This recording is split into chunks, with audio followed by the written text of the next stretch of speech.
Okay, we're taking a look at some different knives here that we brought up to use on these various sharpeners that we're going to be reviewing in the next couple of weeks. Got quite a few styles here. A lot of them are the pull-through style, which is very popular, very compact, very quick to use. Some of them are the diamond impregnated steel rods. We've got ceramic rods. We've got regular stones and a couple of other styles. But what we're looking at is mostly portable type of sharpeners and some of the things that we might sharpen. I think a big part of a purchase of a sharpener is what you're going to be sharpening. So without making a demo with all these knives, let's just kind of go through some of them here. You know, you've got something like this cheap knife, which, you know, is going to have junky steel. It's going to be real soft and it's going to sharpen fairly easily, but it's also going to lose its edge real quick. On the other extreme, you're going to get something like this Romanian AK bayonet, very hard steel. It'll take an edge. It's really hard to get an edge on there. Once it's on there, though, it's there. Real brittle. It can chip a little easier. You know, you get smaller knives, really thin pocket knives like this Boy Scout knife, and you can see on how the blade bows. You know, again, that's something to keep in mind. Some of these sharpeners, you know, don't lend themselves to a thin blade. Something with a very, you know, distinct curve to the blade is going to sharpen differently than this knife with a different shape to the blade. You know, something that was made years ago, you know, is basically going to have different blade shapes than something made currently. You know, a long skinny knife without a lot of drop up at the point is going to sharpen differently than, you know, this knife with a lot of serrations in it. So, you know, keeping in mind the style of blade that you have is one thing. The next thing to keep in mind is the type of material that the blades are made out of that you have. And then, of course, the styles. You know, the scissors are going to sharpen differently than blades because they're more of a chisel point. In other words, one side's flat and the other side is sharpened into it. Again, we're not trying to make a video here on how to sharpen knives. Concentrating on our outdoor portable sharpeners. These aren't sharpeners that you would use, you know, for fine knives or for collector blades or anything, but they're great for keeping a sharp edge on a tool to keep it working well and efficiently. They're also good for things like fish hooks and darts and, you know, other shaped blades that you might be using out in, you know, the field or out while you're camping. So we got quite a few there in the sun, and we've got quite a few different knives that might not show up, but it's really not a knife review. What we've got here is just maybe a dozen or more different shapes of blades, different types of blades made out of different materials, and you know, really just some stuff to put these sharpeners through their paces. So we're going to start out with some of the most common ones are these pull-through large ones that you hold, you know, with your full fist or your full hand, and then, you know, you get a really good grip on the sharpener. They all have some sort of protection over your fingers or over your knuckles.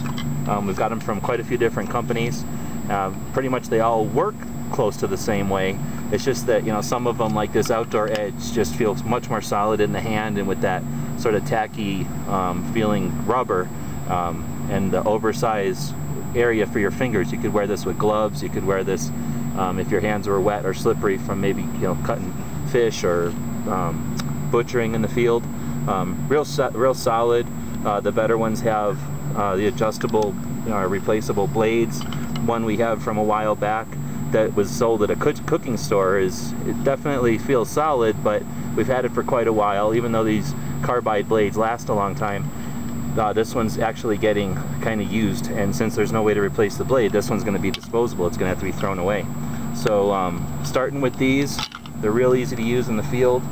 You take a knife that, you know, has no that needs its edge sharpened, and the best thing you can do is just hold it on the ground. And at home you would use a countertop, but here, you know, because the ground's uneasy or uneven, we're able to just come forward and get the whole shape of the blade there. Very easy.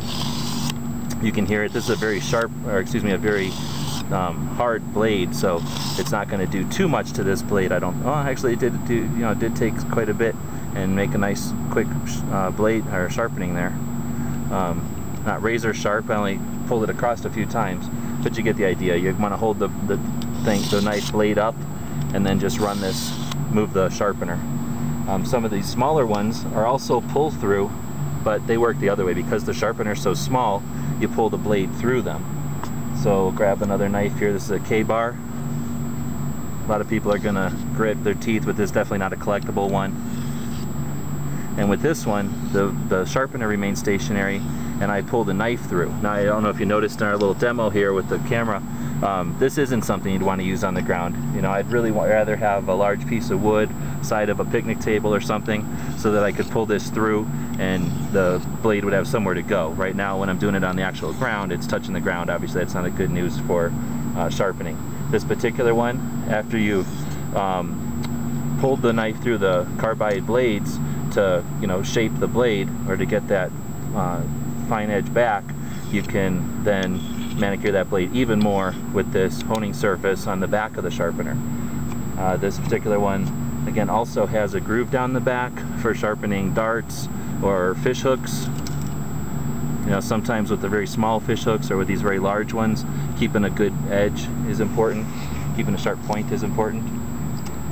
We brought out one of these plastic knives that a lot of people think you can bring on airplanes. Of course, it's not a good idea, but if you work in a place that doesn't allow metal knives in there, you know, you may have a situation where this is useful. I'm gonna try to show that the edge on here is kind of gouged up. Basically what I'm trying to show here is that there's some gouges on this plastic blade, so I'm going to run it through the sharpener. Again, this one prefers to be used like this, and it's actually removing quite a bit of that plastic material. It's cutting just like it would through the metal. And while it didn't remove the notches, it certainly did put a nice sharpen back onto this. If I was going to use this as a letter opener, it would easily cut paper again. It was really actually dull before I did that. A couple of swipes later, and it's actually pretty clean edge. Some of the smaller knives, pocket knives, you know, are much thinner blades. With these pull through, it's not a big deal, but it sets a little bit differently in there. And of course, because the blade's smaller, you have a little less room to move. One of our favorite sharpeners are these little guys from Lansky, mostly because they give you both the ceramic blades to do the rough finish there, and then they have the ceramic rods that give it the final touch to get the fine edge. Some other options just have the ceramic. This option from Smith is the similar, but it has some rubber ends on it, so when you put it on a table, it's a little more solid, especially for a wet table. It's a little more solid.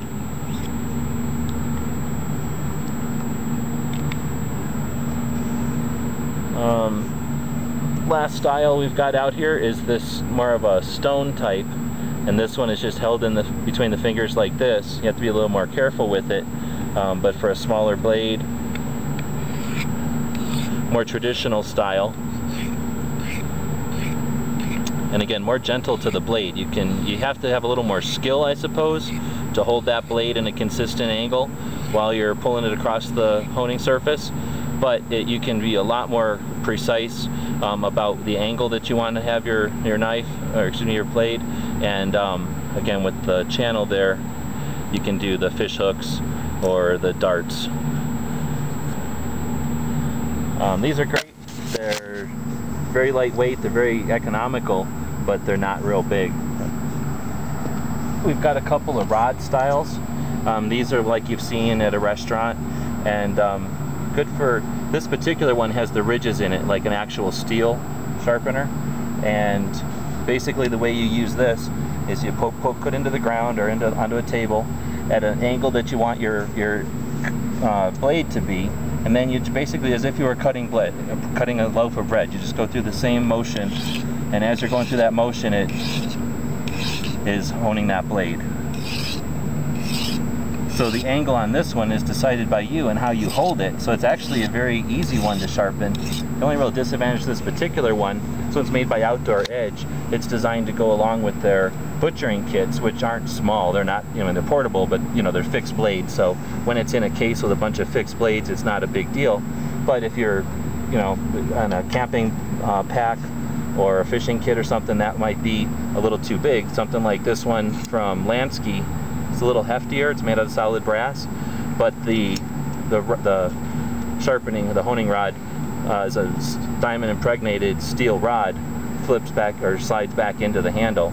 Operates the exact same way though. You just hold it on the ground, bring out your blade, and you hold it at the angle that you want your edge to be, and you just bring that knife down as if you were cutting through a loaf of bread. Nice thing about these rod style, they're ambidextrous, fully ambidextrous. Use them with either hand, very comfortable to use either way. Same thing with the pull-through styles. Same thing with the dog bone or the stones from Lansky. The ones that we found are least conducive to using with your left hands, unfortunately, are these Benchmades, which we really, really like. They're great. They're aluminum. They're solid. They're very strong. They're in a great price point.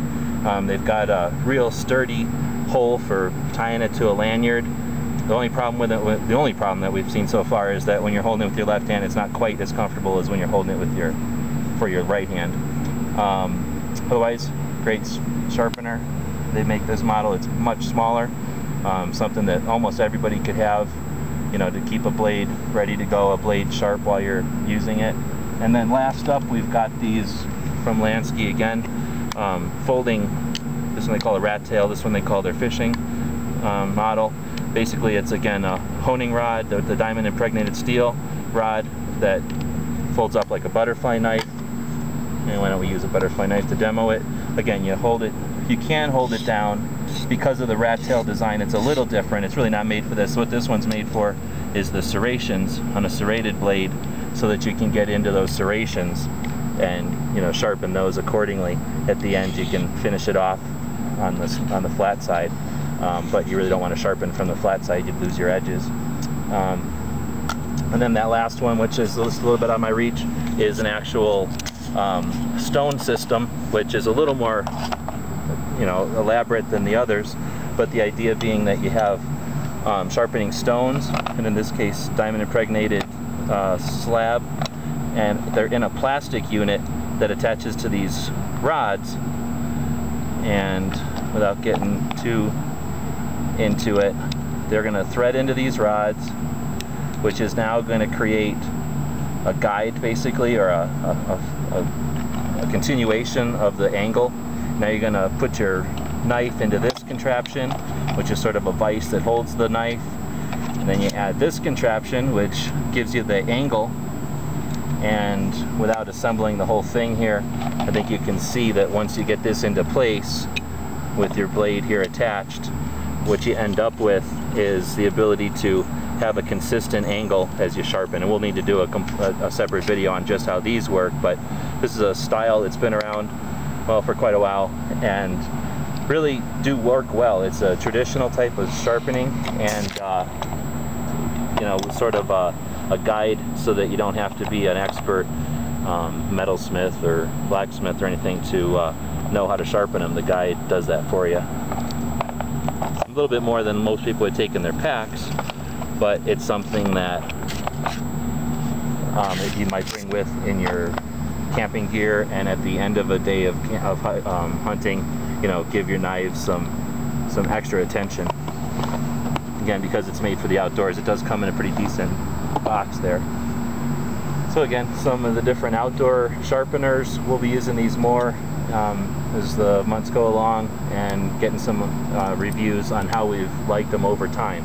So far they all seem real well built, and we'll do some sharpening here this afternoon and see if we can't come up with any complaints or any kudos.